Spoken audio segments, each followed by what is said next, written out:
আমরা শখ করে আসিনি এখানে। আজকে 1.5টা মাস ডাকসু হয়ে গেছে, আমরা কাজ করতে পারতেছি না। প্রতিনিয়ত আমাদের শিক্ষিত গালিগালাজ করতেছে আমাদেরকে, আমরা কাজ করতে পারতেছি না। আমাদের বাজেট কই স্যার? আমাদের বাজেট কই স্যার? আচ্ছা আমাদের বাজেট কই? বাজেট কই স্যার আমাদের? আমি রেসপন্ড করি মাত্র বর্তমান না। আচ্ছা রেসপন্ড করি, এটা আমি কি বলি? আমি সেই টাকাটা আসলে ফান্ড নাই কেন স্যার? আমরা কেন হাত পাতবো স্যার? আজকে 1.5 মাস হয়ে গেছে, আপনার উচিত ছিল প্রথম দিন আমাদের বাজেট বুঝে দেওয়া, আপনারা দেন নাই স্যার। আজকে আপনাদেরকে বারবার বলা হয়েছে, আমরা এসে আপনাদেরকে লিখিত দিয়েছি, বাজেট রেডি করে ডাকসু নির্বাচনের দরকার ছিল। আপনাদেরকে আমরা মুখে বলেছি, আপনাদেরকে আমরা মুখে বলেছি, লিখিত দিয়েছি। এটা দেখাবো ভাই, আমরা ভিডিও আছে, মুখে বলেছি, লিখিত দিয়েছি। বারবার বলার পরেও স্যার আপনারা আমাদের সহযোগিতা করেন নাই। আজকে বাধ্য হয়ে আমাদেরকে ডিসেল করতে হচ্ছে, অত লজ্জার বিষয় স্যার। দ্বিতীয় বিষয়, গতকাল ক্যাম্পাসে ঘটেছে স্যার, বিশ্ববিদ্যালয়ের প্রশাসন বহিরাগত ভ্রাম্যমাণ দখলগুলো উঠিয়ে দিয়েছে। তারপরে আমার বিশ্ববিদ্যালয়ের শিক্ষার্থীরা, বাম সংগঠন যারা, কিভাবে তারা ওই সময় টোকা মিছিল করায়। যখন মিছিল হচ্ছে আমি সেখানে, স্যার আমাকে বলেন বিশ্ববিদ্যালয়ের প্রত্যেক টিম সহ আমরা তাদের উঠিয়ে দিয়ে আসি, কিন্তু তারা সেখানে একদম চুপ, কিচ্ছু না হয় নাই। বারবার বলার পরেও তারা কোনো ব্যবস্থা নেয় নাই। এখন আমার ক্যাম্পাসে, আমি ডাকসু প্রতিনিধি, আমার দিন নাই রাত নাই, আমি সারাদিন দৌড়াই বহিরাগত সরাবো। আর আমার ক্যাম্পাসে কিছু কতিপয় শিক্ষার্থী, কুলাঙ্কার শিক্ষার্থী, এরা বহিরাগত নিয়ে আমার ক্যাম্পাসে নিয়ে আসবে। আপনারা কি করেন স্যার? আপনাদের কাজটা কি বলেন স্যার? আপনার কাজটা কি বলেন স্যার? আমরা ব্যবস্থা নিয়েছি, তুমি জানো কিসের ব্যবস্থা স্যার? ব্যবস্থার আপডেট স্যার, আমরা ব্যবস্থার আপডেট জানান স্যার, আমরা ব্যবস্থার আপডেট জানান স্যার। আমরা গতকাল দেখেছি প্রোটোকল বডির একজন সদস্যকে মেরে রক্তাক্ত করা হয়েছে। এইটার আপনারা কি ব্যবস্থা নিয়েছেন স্যার? স্যার প্রক্রিয়াল টিমকে আঘাত করা মানে স্যার আপনাকে আঘাত করা আছে, প্রক্রিয়াল হেড আমাদের next demand sir, next demand, যেখান থেকে অভ্যুত্থানের সূচনা ঢাকা বিশ্ববিদ্যালয়, সেই ঢাকা বিশ্ববিদ্যালয় এখনো পর্যন্ত ফ্যাসিস্টের দোসর, এমন দোসর যে কিনা 3 আগস্ট এই বিশ্ববিদ্যালয়ের মাটিতে জয় বাংলা স্লোগান দিয়ে মিছিল করিয়েছে। শুধু এটাই না, আমার কাছে খবর আছে ওর বাসায় আমাদের সবার রক্তের হাত রাখা খুনি সাদ্দাম সে পালাইছিল। এরকম একটা মানুষকে, এইরকম একটা মানুষকে আপনাদের উচিত ছিল 5 তারিখের পরেই নিজের দায়িত্বে পুলিশের কাছে তুলে দেয়া, কিন্তু আপনারা দেন নাই। দিতে শুধু এটাই না, ইভেন আপনাদেরকে বারবার বলা সমাজের ট্রেজার স্যার এখানে বসে যান, স্যার বলতেছি কি তাকে স্যার অফিস চলবে না।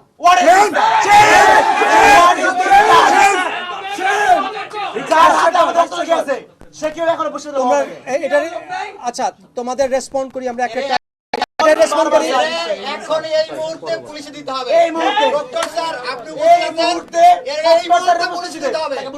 আমরা ভিডিও ফুটেজ দেখেছি, স্যার নিজে সাক্ষী, নিজে বলেছেন যে সে ফেসিবাদের দোষর। আমাদের প্রমাণ আছে, প্রুফ আছে। তারপরে এই ভিডিও পুলিশে দিতে হবে। Look at the video. এই যে 3 আগস্টে এই রেজিস্টার বিল্ডিং এর ভিতরে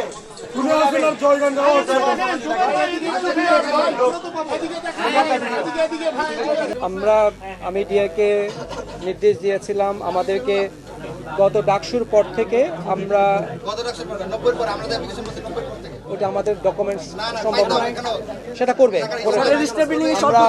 আমরা 2019 থেকে আমাদের কাছে যে হিসাবটা দিয়েছে সেই হিসাবটা আমি তোমাদেরকে বলি।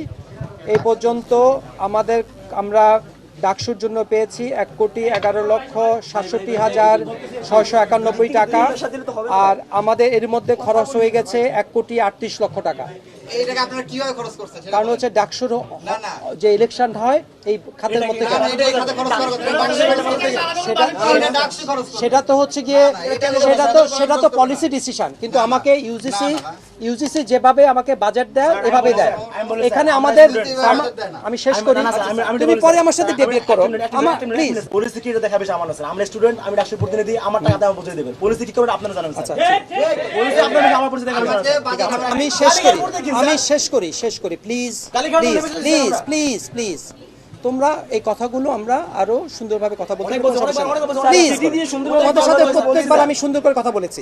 আচ্ছা, সেটা হচ্ছে যে আমাকে কোনো অবস্থাতেই ইউজিসি আমাকে যে বাজেট দেয়, আমাকে যে ফরম্যাট দেয়, তার বাইরে আমার যাওয়ার কোনো সুযোগ নেই।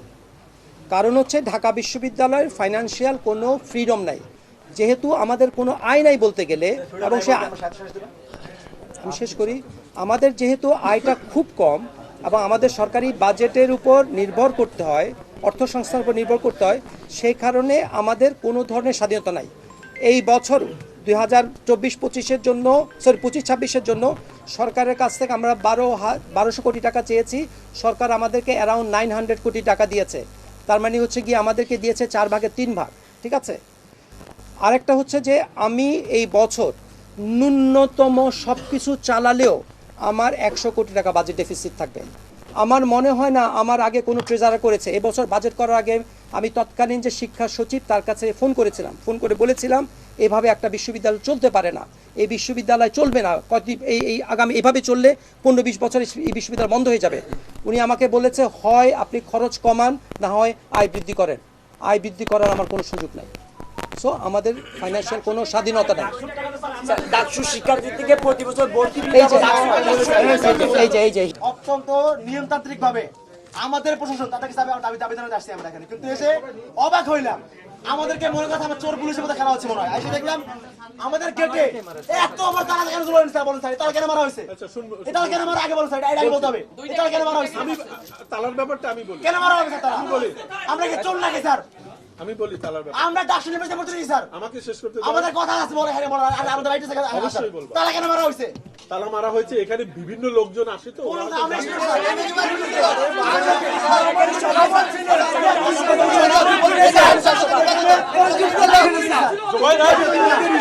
বিভিন্ন কেমন তোমাদের ইস্যু না, এখানে বাইরের লোকজন এটা জেনারেল। কোথায় বাইরের লোক স্যার, আমরা বলছি না, কোনো বাইরের লোক নাই স্যার, তোমাদের কথা বলছি না। আমরা বাধ্য হয়ে গেছি, আমরা বিন্দু স্যার বাধ্য হয়ে গেছি। আমি প্রতিদিন জেনারেল বলছি না। অন্যান্য দিন কি আসে না? শেষ করে দাও। তারা কেন মারা হয়েছে স্যার, কেন সম্ভব এটা, শেষ করতে দাও তোমরা, আমাকে বলতে দাও। তাহলে আওয়ামী লীগের ফেসিতে দালালদের ইয়া দিতে সেভিংস দিতে তারা কেন মারা হয়েছে, এটাই মিন করে, তারা কেন মারা হয়েছে এটাই মিন করে, এটা কিন্তু তারা মারা মারা হচ্ছে ক্যাম্প আছে, ঘাপলা আছে স্যার, তারা মারার ভিতরে ঘাপলা আছে, তারা হয় না আজকে কেন মারা হয়েছে, শেষ করতে দাও। তারা মারা হচ্ছে ভিতরে ঘাপলা আছে। এখানে দারোয়ানদের একটা জেলে ইনস্ট্রাকশন, তোমরা আসছো এটা শোনার পরে বলার পরে খুলে দিয়েছে, কিন্তু এটা জেলে মারবে কেন স্যার, স্যার আমরা আসতেছি, এটা গতকাল মিডিয়ায় জানানো হয়েছে, দুটোই আমরা বিক্ষোভ মিছিল দিয়েছি রেস্টে পাবো না, আমরা আসবো না এটা জানেন এমন কেউ নাই, আমাদের চিনেন এমন কেউ নাই, তাহলে এখানে তারা দরকার কি স্যার? তালা মারছে, কিন্তু এটা একটা জেলে ইনস্ট্রাকশন দেওয়া আছে, কারণ বিশ্বের বাইরের লোক স্যার এগুলো বলে লাভ নাই, এগুলো বলে লাভ নাই স্যার, আমি বলতেছি এখন এখানে বসে অবস্থায় তারা কে মারছে তাকে এখন এখন স্যার এখন আমি না যাবো না, আমরা অন্য ইস্যু বলে এটা এখন বলবো স্যার অন্য ইস্যু বলে এটা দেখবো। ওকে ডান। আচ্ছা এটা দেখা হবে বাস।